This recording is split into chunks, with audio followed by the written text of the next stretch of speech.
Entre 2014 y 2018, la riqueza de Jeff Bezos aumentó en 99.000 millones de dólares. Su participación en Amazon pasó de 30.000 millones a 129.000 millones. En esos mismos 4 años, Bezos pagó 93 millones de dólares en impuestos federales sobre la renta. Suena una cifra enorme hasta que haces la cuenta. 93 millones sobre 99.000 millones de incremento patrimonial. Equivale a una tasa efectiva de impuestos de alrededor de 0,98%, menos de 1%.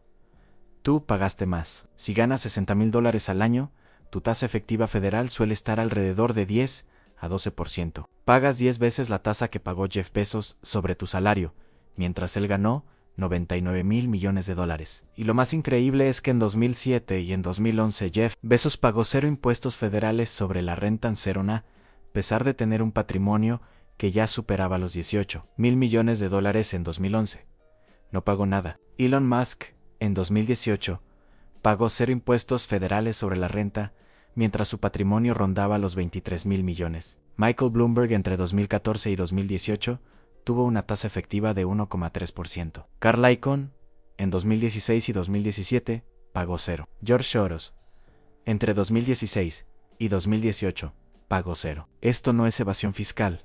No es ilegal, es una estrategia tan eficaz, tan poderosa y tan protegida por el propio Código Tributario, que las personas más ricas de Estados Unidos la usan para evitar pagar miles de millones en impuestos cada año sin salir un centímetro de la ley. Se llama comprar, endeudarse, morir, buy, borrow, die. Y es la razón por la que muchos multimillonarios pagan una tasa más baja que sus secretarias, por la que la desigualdad de riqueza se acelera y por la que el gobierno federal arrastra déficits de billones mientras los más ricos pagan casi nada. Aquí está cómo funciona la estrategia. ¿Por qué es legal? ¿Quién presionó para crear estas lagunas? ¿Cuánto recaudo se pierde? ¿Qué pasa cuando mueren? ¿Y por qué tú no puedes usar este sistema aunque pagas impuestos para sostener las reglas que lo protegen? Entender buy, borrow, die no es solo un tema de impuestos, es ver cómo el sistema estadounidense está diseñado desde las leyes para transferir riqueza hacia arriba mientras te hacen creer que todos pagan su parte. Justa no es así. La brecha es tan extrema que enfermaría a cualquiera si viera los números reales. Veamos exactamente cómo los multimillonarios pagan 0 impuestos de forma legal y por qué el Servicio de Impuestos Internos no puede detenerlos. La estrategia buy, borrow, die tiene 3 pasos. Cada paso es simple. Juntos crean una máquina que genera riqueza casi infinita, pagando casi 0 impuestos. Primer paso. Comprar. Comprar activos que se aprecian con el tiempo. Acciones, bienes raíces, empresas, arte, cualquier cosa cuyo valor crezca. Esta es la base. Jeff Bezos posee cientos de millones de acciones de Amazon. Elon Musk posee cientos de millones de acciones de Tesla. Esas acciones suben de valor año tras año. El patrimonio de Bezos sube, el de Musk sube. La clave es que las ganancias no realizadas no pagan impuestos. Si compras acciones de Amazon en $100 y suben a 200, ganaste $100 por acción, pero el fisco no te cobra nada mientras no venda. Mientras mantengas la acción, la ganancia está en el papel, no se considera ingreso. Por lo tanto, la obligación de impuestos es 0. Esto es cierto para todos. Si tu cartera sube, no tributas hasta que vendes. La diferencia es que tú al final vendes, porque necesitas el dinero para vivir. Vendes acciones para comprar una casa, pagar la jubilación, financiar la universidad de tus hijos. Al vender pagas impuestos sobre la ganancia de capital, 15 o 20% sobre el beneficio. Los multimillonarios no venden, mantienen sus activos de por vida. Y como nunca venden, nunca realizan la ganancia y nunca pagan impuestos sobre esa ganancia. Entonces, ¿cómo viven? ¿Cómo compran mansiones, yates, jets privados, si nunca venden sus acciones? Segundo paso. Endeudarse. En lugar de vender y pagar impuestos, los multimillonarios piden prestado usando sus activos como garantía. Así funciona. Jeff Bezos tiene 100.000 millones en acciones de Amazon. Va a un gran banco de inversión y dice que quiere un préstamo de 500 millones. El banco acepta encantado. Usa las acciones de Amazon como garantía y le ofrece el crédito con una tasa de interés de 2% anual. Bezos recibe 500 millones en efectivo.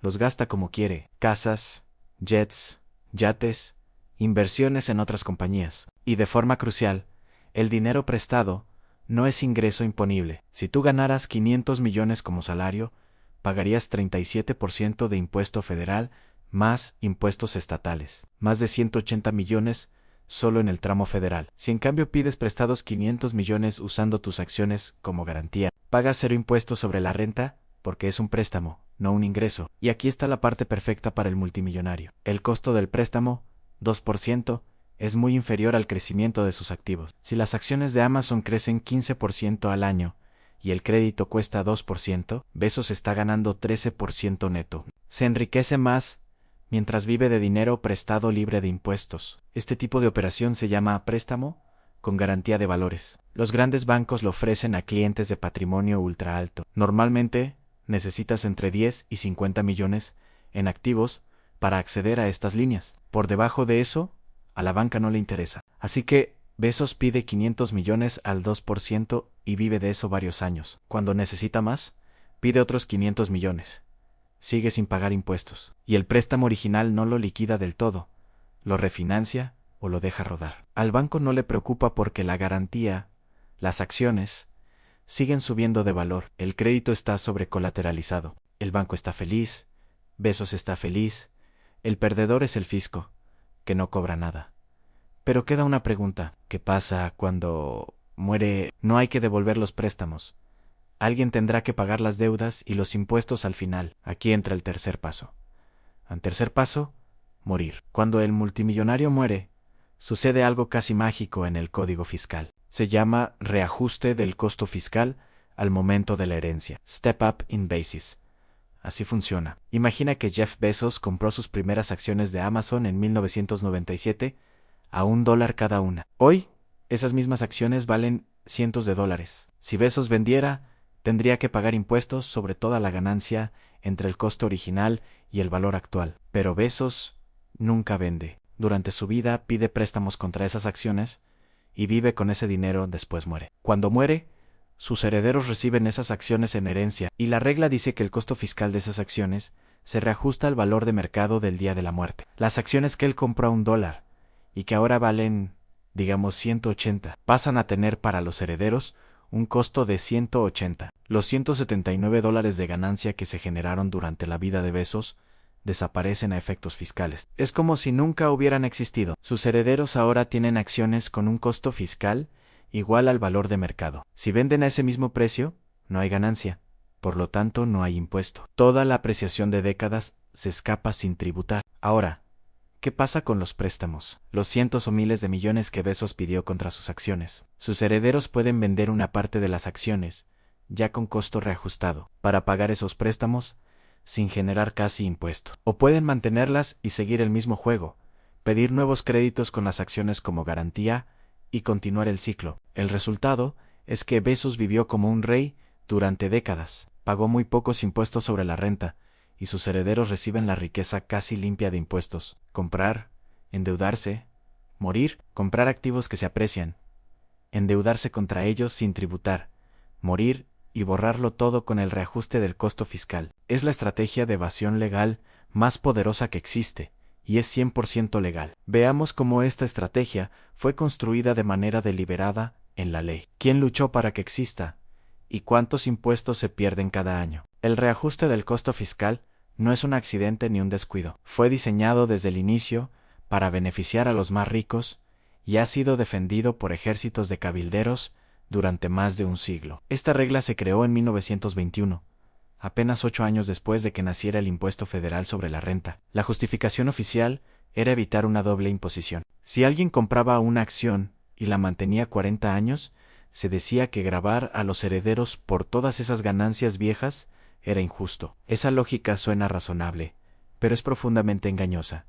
Esas ganancias nunca fueron grabadas. Si el dueño nunca pagó impuestos durante su vida, y al morir se borra toda la ganancia, no estás evitando doble imposición, estás evitando toda imposición. La verdadera razón de esta regla fue la presión de las grandes familias ricas. En los años 20, los grandes patrimonios de los Rockefeller, los Mellon, los Carnegie y otros buscaban una manera de transmitir fortunas gigantes sin que el Estado se quedara con la mitad. El impuesto sucesorio ya existía, pero podía gestionarse. La verdadera amenaza eran los impuestos sobre las enormes ganancias de capital acumuladas. Si el gobierno obligaba a los herederos a pagar impuestos según el costo original, las facturas tributarias serían gigantescas. Así que las familias presionaron al Congreso para crear el reajuste del costo fiscal, y un Congreso lleno de grandes terratenientes y empresarios aceptó encantado. Desde 1921, esta regla ha sido atacada varias veces. En 1976, el Congreso llegó a derogarla y la sustituyó por el llamado costo heredado. Es decir, los herederos mantenían el costo original y pagaban impuestos cuando vendían. Pero la derogación duró menos de 4 años. Para 1980, después de una campaña intensa de presión por parte de grandes familias, intereses inmobiliarios y grupos agrícolas, el Congreso restauró el reajuste. Desde entonces ha sobrevivido a todos los intentos de cambio. Cada pocos años, alguien propone eliminarlo. Elizabeth Warren lo propuso en 2021. La administración Biden propuso gravar las ganancias no realizadas al momento de la muerte en 2022. Cada vez las propuestas mueren en comités. La razón es simple. El lobby es abrumador. Las asociaciones de banqueros presionan para mantener los préstamos con garantía de acciones porque los bancos ganan miles de millones en intereses y comisiones. Se calcula que en 2023 los bancos estadounidenses tenían más de $600 mil millones en préstamos respaldados por valores a clientes ricos, a una tasa de 2%. Esos son 12 mil millones al año en intereses. La industria de inversión presiona para mantener el reajuste porque así el dinero de los ricos permanece en el mercado. Si los multimillonarios tuvieran que vender grandes paquetes de acciones para pagar impuestos, retirarían cantidades gigantescas de capital, afectando a los precios. El sector inmobiliario presiona porque los grandes inversionistas en propiedades usan la misma lógica: comprar edificios, endeudarse contra ellos, morir y borrar la ganancia. Asociaciones que dicen representar a pequeños negocios también presionan, alegando que la eliminación de la regla impediría a los hijos heredar empresas familiares. En 2021 solo estos grupos gastaron cientos de millones en cabildeos sobre temas fiscales y funciona. El reajuste del costo fiscal sigue siendo casi intocable políticamente. El costo para el Estado se estima entre 40 y 60 mil millones al año en impuestos no cobrados por esta sola regla. Veamos la escala real de lo que se evita por medio de BAI,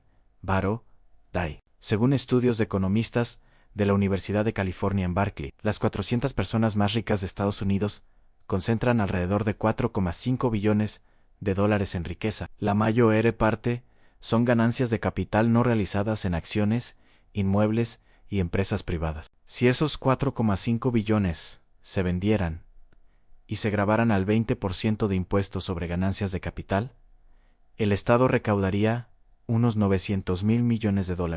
Pero como nunca se venden, el fisco cobra casi nada. La organización, que analizó declaraciones de impuestos de los 25 estadounidenses más ricos, encontró que entre 2014 y 2018 su riqueza conjunta aumentó $41 mil millones, mientras pagaron 13,6 mil millones en impuestos federales sobre la renta, una tasa efectiva de 3,4%. Compáralo con un hogar medio que paga 10 a 15% sobre un salario mucho más pequeño. Y es peor, porque la clase media no puede endeudarse contra sus activos en las mismas condiciones. Si tienes una casa de $500,000 y quieres acceder a ese valor, tomas un crédito con garantía hipotecaria, a tasas de 7 a 9%, y debes pagar mes a mes con tu ingreso después de impuestos. Si tienes $500,000 en tu plan de jubilación y quieres sacar antes de tiempo, pagas multa más impuestos.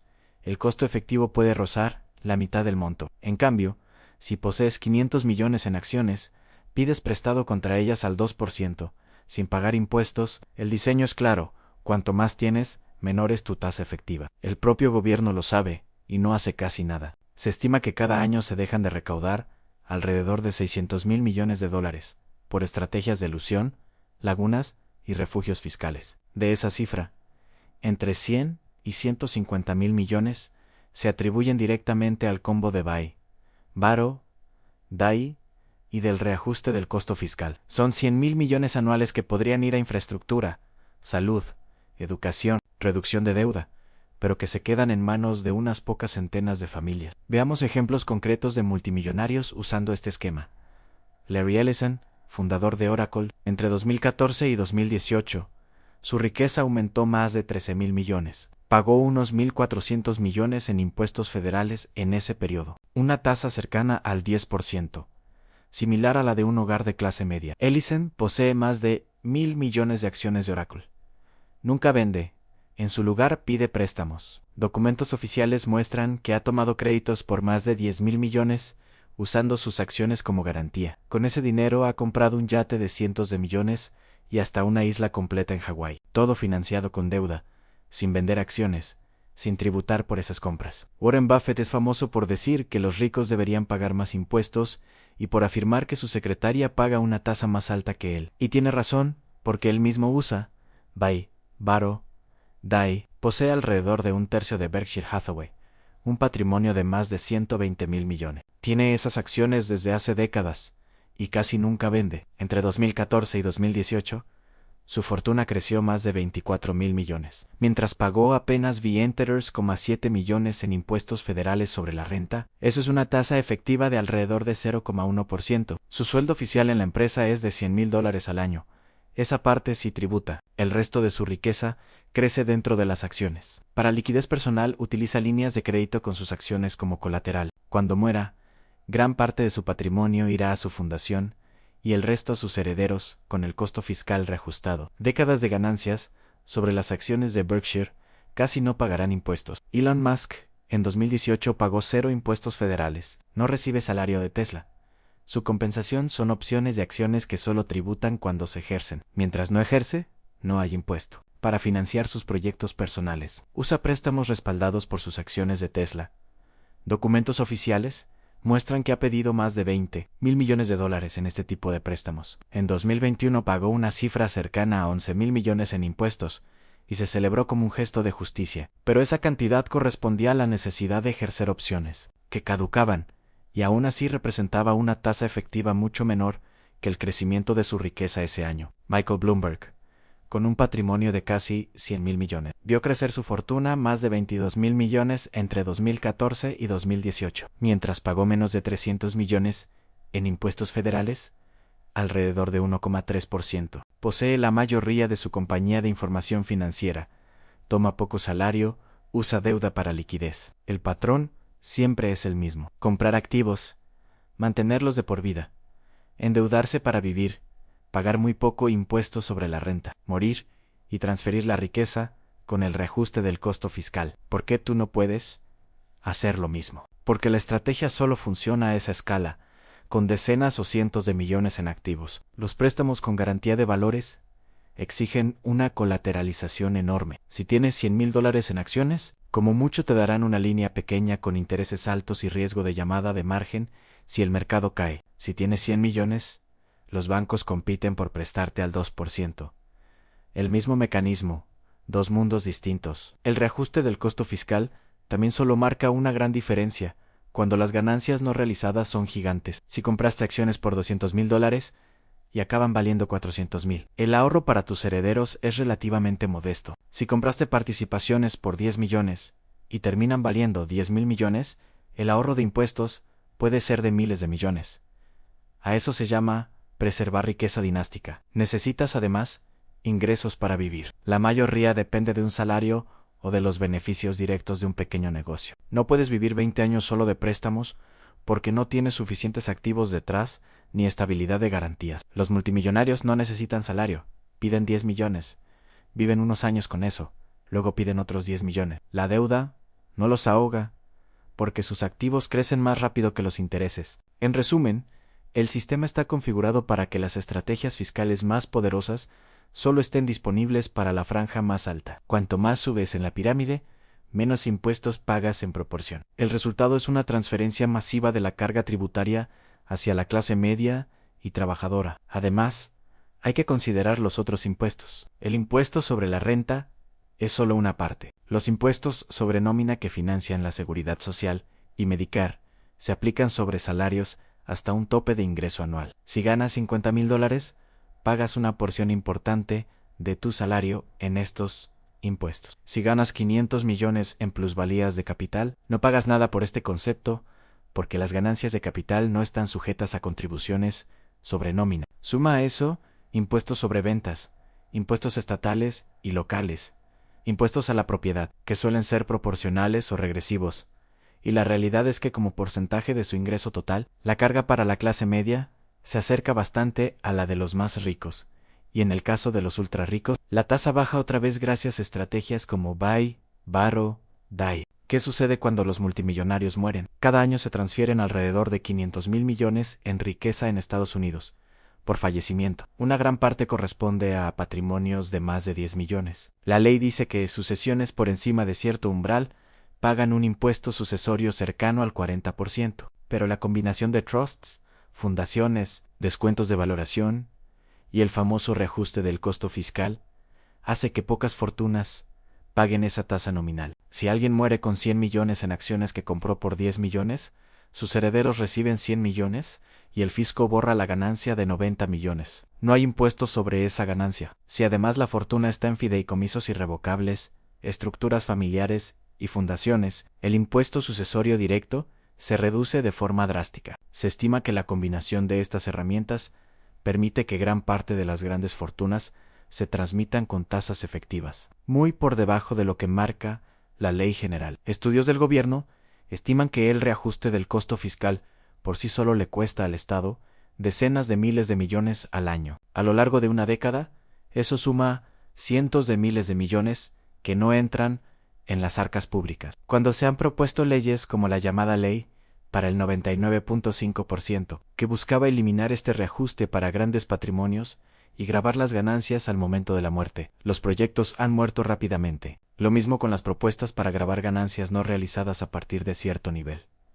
La razón es siempre la misma. Los grupos que se benefician de estas reglas tienen el dinero y el incentivo para defenderlas. Financiación de campañas, cabildeo intenso, mensajes en medios diciendo que gravar a los ultrarricos destruiría la economía. Mientras tanto, el déficit se dispara, las infraestructuras envejecen y los programas sociales enfrentan problemas de financiación. Buy, borrow, die no es un truco secreto que un contador avispado descubrió. Es un sistema completo, escrito en la ley, por los mismos intereses que se benefician de él y defendido por quienes dependen de ese dinero. Para sus campañas, todos los multimillonarios utilizan alguna versión. Todos los grandes bancos lo estructuran. Todos los despachos de planificación patrimonial de alto nivel diseñan estrategias alrededor de esta lógica, y el Servicio de Impuestos Internos no puede hacer nada porque no hay ilegalidad. Solo hay un diseño que favorece a una minoría diminuta. Esto no se trata de odiar a los ricos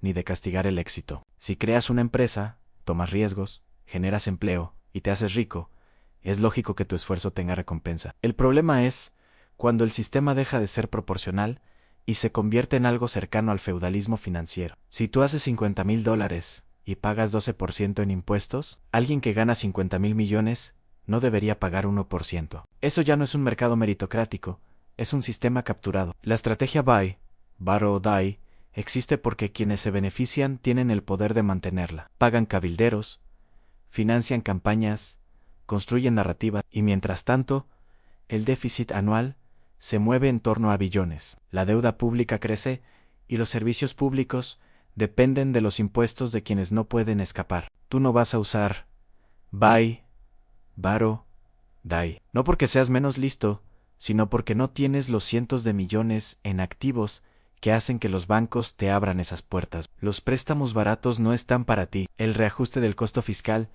no va a salvar a tus herederos de una factura gigantesca porque tus ganancias no son del tamaño de una fortuna dinástica. Esta estrategia está reservada para una fracción minúscula de la población, y ellos la usan para evitar pagar miles de millones en impuestos. Mientras tú pagas miles cada año, cuando oigas hablar de subir impuestos, la mayoría de las veces se trata de subir tasas que te afectan a ti. Impuestos sobre la renta del trabajo, contribuciones sobre nómina, impuestos a pequeñas plusvalías. Ahí es donde el Estado todavía puede recaudar. Los ultrarricos, en cambio, están protegidos por el diseño mismo del sistema buy, borrow, die, la estrategia que permite a los multimillonarios pagar casi cero impuestos, vivir como reyes y transferir fortunas enteras a sus herederos prácticamente libres de tributos, mientras tú entregas una parte importante de tu sueldo para financiar un gobierno que no logra cobrarle a quienes realmente tienen el dinero. Si esto te mostró cómo funciona de verdad el sistema, entiende que el siguiente paso es ver a dónde va todo ese déficit creciente, quién se beneficia del gasto público y por qué la deuda, tal como está, nunca se va a pagar de forma real. Las respuestas no son las que escuchas en los titulares. Y entender el mecanismo es el primer paso para ver cuán inclinado está el tablero. Recuerda, eres más grande que tus miedos, más fuerte que tus problemas financieros y más inteligente que el sistema. Sigue aprendiendo, sigue cuestionando y nunca dejes de pensar por ti mismo. Y antes de irte, si este video te aportó algo, suscríbete al canal y activa la campanita. Así el algoritmo entiende que este contenido merece llegar a más personas como tú. Y a mí me ayudas a seguir creando videos profundos, honestos y sin filtros. Déjame también tu like y un comentario contándome qué fue lo que más te movió de este video. Nos vemos muy pronto en el próximo. Cuídate mucho y recibe un abrazo fuerte en bye.